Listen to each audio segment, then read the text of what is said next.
What happened to JFK's first casket? After President John F. Kennedy was assassinated in Dallas on November 22, 1963, his body was placed in a solid bronze casket from O'Neill's Funeral Home. It was a Britannia model, lined with white satin and made by the Marcellus Casket Company of Syracuse, New York, one of the finest caskets available at the time.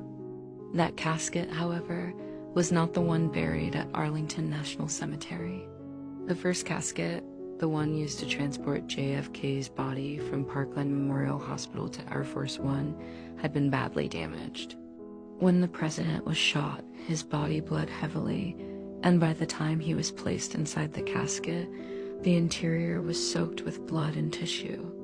The casket's side was also cracked when it was carried into Air Force One.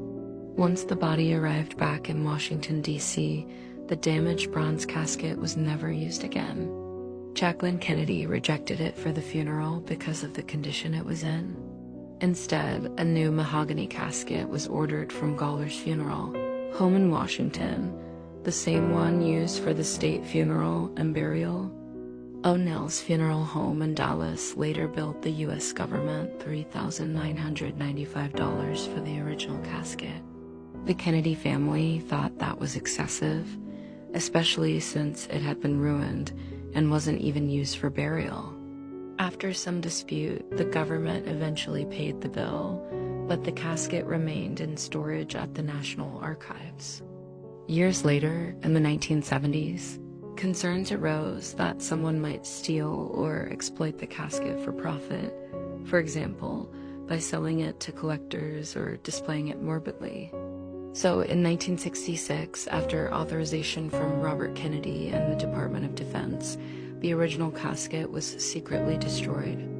It was placed inside a heavy crate, weighed down with sandbags, loaded onto a military transport plane, and dropped into the Atlantic Ocean about 100 miles off the coast of Maryland, never to be recovered. As for the cost, that $3,995 in 1963 would be equivalent to roughly $40,000 today. Adjusted for inflation, a price that fits the luxury level of the bronze casket JFK was first placed in.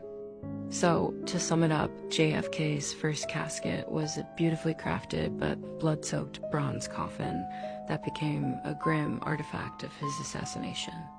It was too damaged to be used for his burial, ended up costing taxpayers nearly $4,000, over $40,000 today.